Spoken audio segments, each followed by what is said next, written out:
Hola a todos. En el marco de nuestra serie América, hoy vamos a hablar de un escritor francés que visitó México. Un viaje emblemático, un viaje muy famoso, mítico, con un escritor deslumbrante. Me refiero a Antonin Artaud. Y para hablar de Antonin Artaud, era evidente que queríamos platicar con Margot Glantz. Querida Margot, muchas gracias por haber aceptado la invitación. Muchas gracias. Hay otros mucho mejores que yo para hablar con Artaud, pero muchas gracias por invitarme.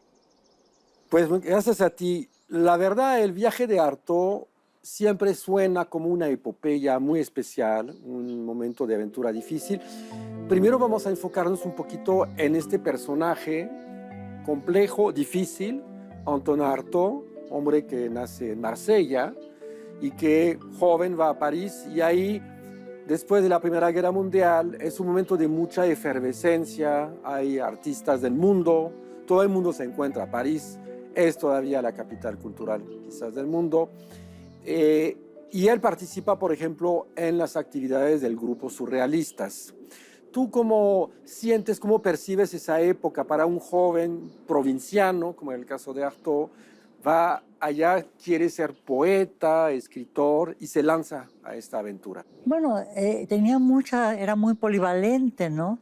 Tenía muchas personalidades, siempre fue un poco loco, ¿no? Parece que tenía una herencia sifilítica, lo cual es como medio romántico, pero bastante horrible, por otro lado. Y yo lo primero que me acuerdo de Artaud es haber visto Napoleón de Abel Gance o la película de Dreyer, ¿no? En donde él sale maravilloso, sale de Marat en Latina. Me parece maravilloso haberlo visto. Era guapísimo, un gran actor, muy contestatario. Aparece con los surrealistas, con Breton, con Éluard, con todos ellos, con Bataille, pero poco a poco se pelea con ellos y hay toda una polémica brutal, porque cuando los surrealistas quieren entrar al comunismo, cosa que le parece terriblemente espantoso a Artaud, porque no cree en el comunismo. Entonces hay una serie de manifiestos violentísimos los unos contra los otros. Eres como un personaje rojo, digamos, que está todo el tiempo irradiando fuerza, ¿no? Pienso que Artaud está inmerso en un momento muy importante, revolucionario en París, en donde el propio París se convierte en el centro de una serie de movimientos culturales y políticos muy importantes, ¿no? Y a pesar de eso, muchísimos de los franceses están preocupados por encontrar en otros mundos algo que no encuentran en Francia, a pesar de que Francia es el centro del mundo. Él tiene una idea fundamentalmente un actor y un poeta. Y para él la única manera de expresión, la más importante, la más potente, sería el teatro, lo que él llama el teatro de la crueldad, ¿no? Y el teatro de la crueldad está implícito inmediatamente en México.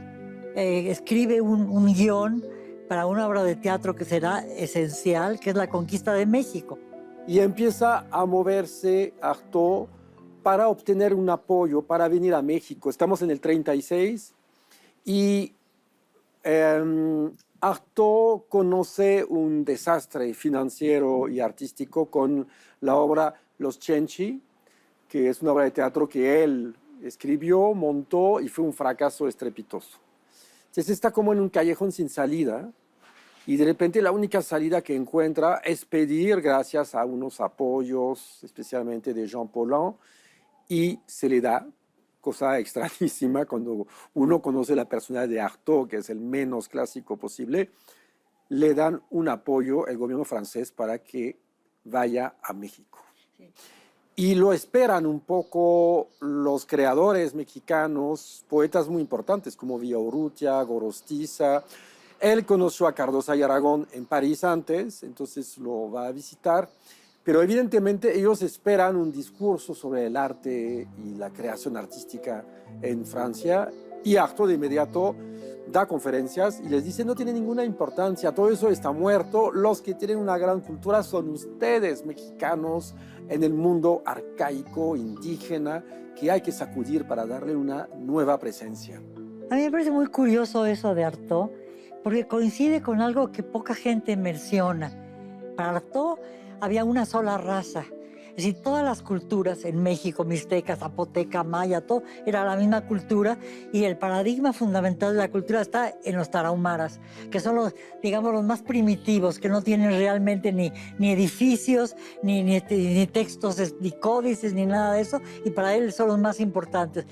Y sin embargo, en ese momento, al mismo tiempo que Artaud plantea el problema de la raza roja, con un sentimiento racista muy terrible en el momento en que el nazismo está surgiendo brutalmente en Europa, y que además se ha escrito un libro esencial en México, el de Vasconcelos, La raza cósmica. Se menciona muy poco en relación con Artaud esto. Sí, tienes Que a mí me razón. parece muy interesante, porque para Vasconcelos la raza cósmica es un poco lo que era para Artaud la raza roja, con un sentido bastante místico, un poco no sé, alquimista, que para Artaud era muy importante el teatro alquímico, ¿no? Parecen absolutamente meridianas, pero en aquel tiempo no sucede así, porque Artaud se enfrenta a un México inmerso en un mundo revolucionario, cuyo pintor máximo era Diego Rivera, que a él le parece pésimo, le parece espeso, y tenía razón. Fueron los sacerdotes del Tutuguri quienes me abrieron el camino del Siguri. Como unos días antes, el Señor de todas las cosas me había abierto también el camino del Tutuguri. El Señor de todas las cosas es el que rige las relaciones exteriores entre los hombres. La amistad, la compasión, la limosna, la fidelidad, la piedad, la generosidad, el trabajo. Su poder se detiene en el umbral de lo que aquí, en Europa, entendemos por metafísica o teología, pero en la esfera de la conciencia interna llega mucho más lejos que la de cualquier jefe político europeo.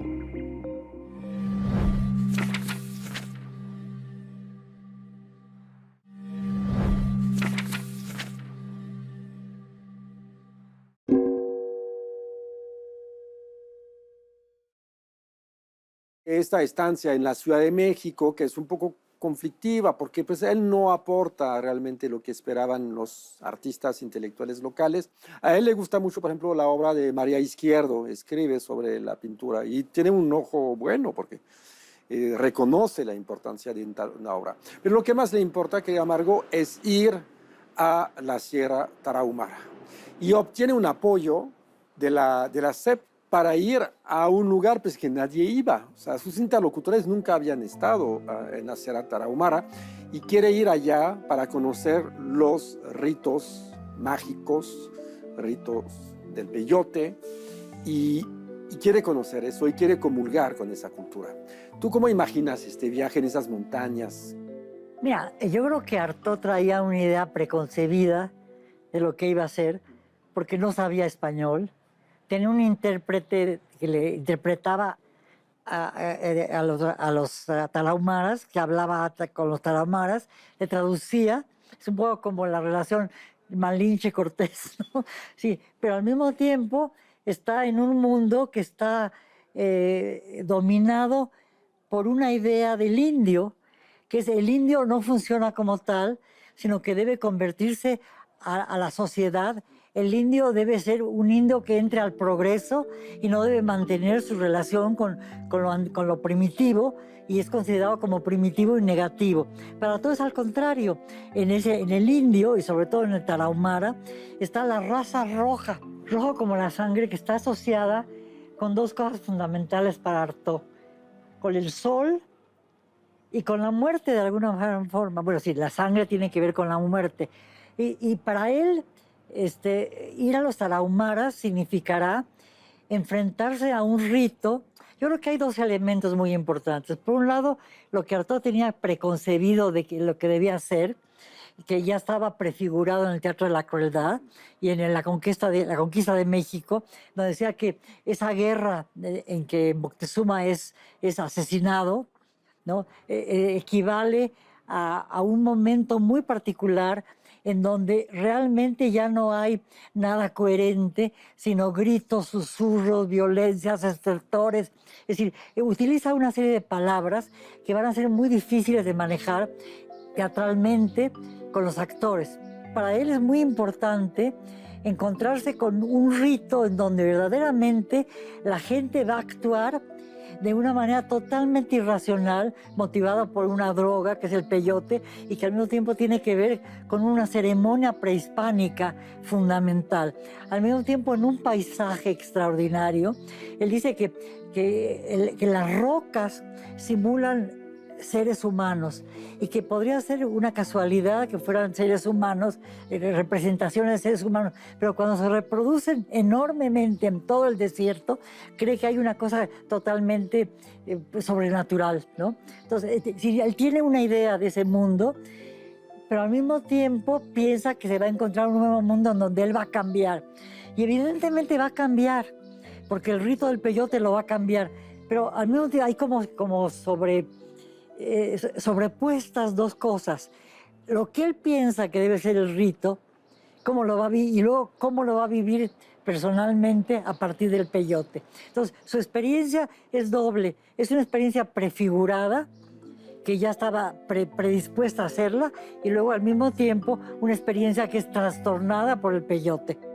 Tienes toda razón. Yo creo que él proyecta muchas cosas suyas. De hecho, escribe los textos que están reunidos en el libro Los Tarahumaras, que es un momento de lectura bastante extraño, porque estamos ahí frente a un poeta que tiene una visión de las cosas, como acabas de mencionar, con muchísimo simbolismo, pero es evidente que es un viaje, que es un encuentro entre alguien, como acabas de mencionar, que proyecta muchas cosas que tenía antes, especialmente su idea del teatro, y un mundo arcaico, que ese sí era real y profundo, y que otros antropólogos van a estudiar. Entonces, ese choque da ese texto, ¿no? que nos deja. Hay una obra musical que fue representada en México, que tiene un guión de Artaud y de Octavio Paz, que se representa en México en el 2003 o 2005, no me acuerdo, y luego en el Teatro Real de Madrid, de Wolfgang Ring, en donde todo está manejado a partir de instrumentos musicales que van a tratar de explicar, de hacer que la gente se dé cuenta de lo que pensaba Artaud a través de la música, de la estridencia, de la violencia, de toda una serie de conjunciones musicales que van a dar cuenta de lo que para Artaud era muy importante. A mi modo de ver, el único que ha logrado hacer un teatro de la crueldad, es Grotowski. Yo vi El Príncipe Constante, puesto por Grotowski, y justamente es lo que Artaud quería, es el teatro de la crueldad. Era un teatro representado en un pequeño espacio, el teatro del teatro de Héctor Azar, y los actores actuaban en El Príncipe Constante, pero no con palabras, era con estertores, con ruidos, con el cuerpo. Es decir, la gesticulación, hacían máscaras con la cara, se contorsionaban de manera violentísima, emitían sonidos, gruñidos, etc. No hay texto, hay únicamente exclamaciones, lo que quería Artaud, a mí me parece. Creo que hay una relación muy importante entre lo que pudo haber hecho Artaud, quería hacer en el Teatro de la Crueldad, y lo que sí realmente hizo Grotowski en un mundo comunista en contra del comunismo, realmente, ¿no? En el norte de México, a 48 horas de la capital, hay una raza de indios piel rojas puros. 40,000 hombres viven allí en un estado como de antes del diluvio. Constituyen un desafío a este mundo en el que, si se habla tanto de progreso, es seguramente porque ha perdido la esperanza de progresar. Dicha raza, que debería estar degenerada físicamente, Ha resistido desde hace 400 años todo lo que ha venido a atacarla. La civilización, el mestizaje, la guerra, el invierno, las fieras, las tempestades y la selva. Vive desnuda en invierno en sus montañas obstruidas por la nieve, a despecho de toda clase de teorías médicas. El comunismo existe entre ellos en forma de un sentimiento de solidaridad espontánea.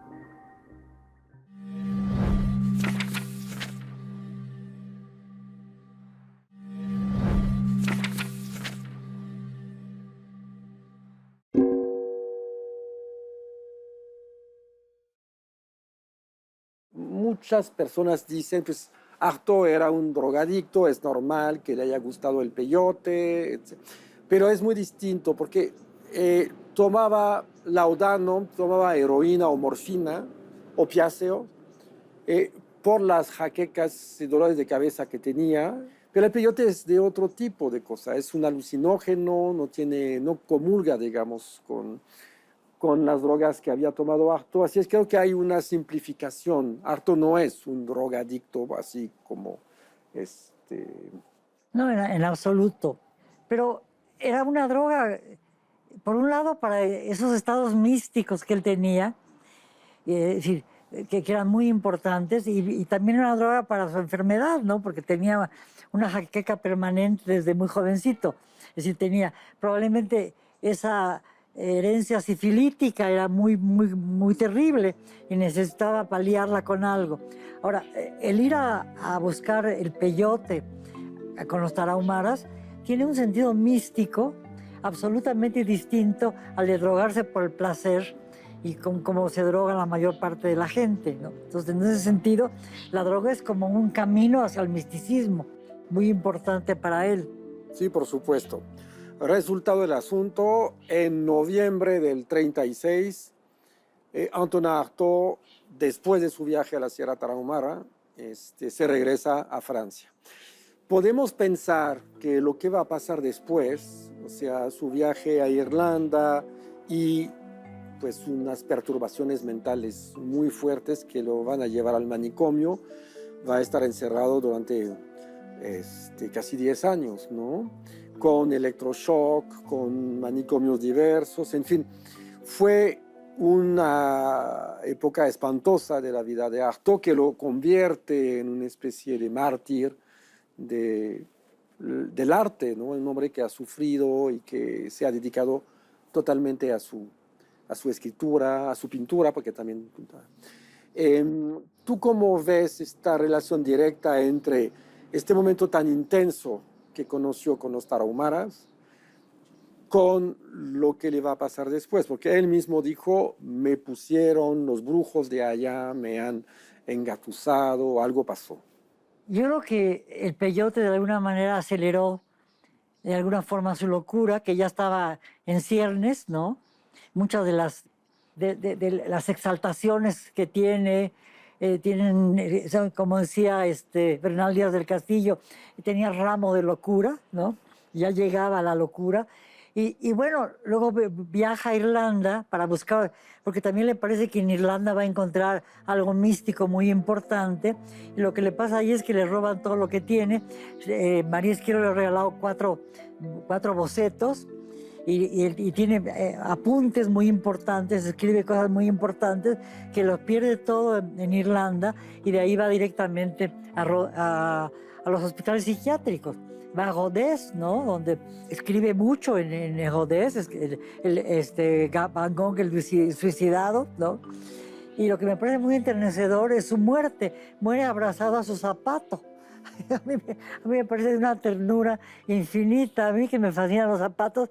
Muere al pie de su cama, que es de hierro, es como una celda, y abrazado a un zapato. Es como de una ternura y de un conmovedor que es impresionante.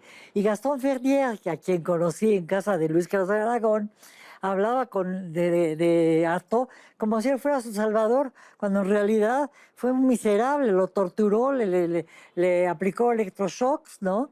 Que sabemos que que en lugar de curar una enfermedad la agravan, ¿no? Entonces, ahora, Luis Cardosa invitaba, varias veces lo invitó a cenar y como a mí me gustaba mucho Artaud, me invitaba siempre a cenar con él y hablé mucho con Ferrier, que era absolutamente el racionalismo francés, lo que odiaba Artaud. La clarté française, que para Artaud era la oscuridad francesa. Cuando uno ve las películas de Artaud al principio, era de una belleza impresionante, ¿no? Y poco a poco se fue deteriorando, se fue devastando, como la propia Marguerite Duras decía de ella misma, que fue muy bella y luego de repente, de un día para otro, amaneció devastada. Y a Artaud le parece, hay un proceso de destrucción. Él quiere, en la destrucción encuentra la salvación y él mismo se va destruyendo a sí mismo de una manera sistemática y violenta, es decir, ejerce la crueldad contra sí mismo de una manera sistemática, lo cual me parece muy impresionante. Yo creo que el momento cumbre de su vida es el mismo en su propio cuerpo, porque es a través de su cuerpo que va a entenderlo todo, porque el cuerpo va a recibir lo otro, lo de la naturaleza, como los tarahumaras. Entonces, su cuerpo es como el laboratorio donde se va a ejercer la transformación que él buscaba en el teatro de la crueldad. Me parece muy impresionante. Es una figura totalmente excepcional que, más que su teoría, su vida misma es el teatro de la crueldad. Sí, absolutamente. Muchas gracias a ustedes por habernos acompañado y los esperamos para próximos episodios de la misma serie América. Muchas gracias, Margo. Gracias a ti y a ustedes.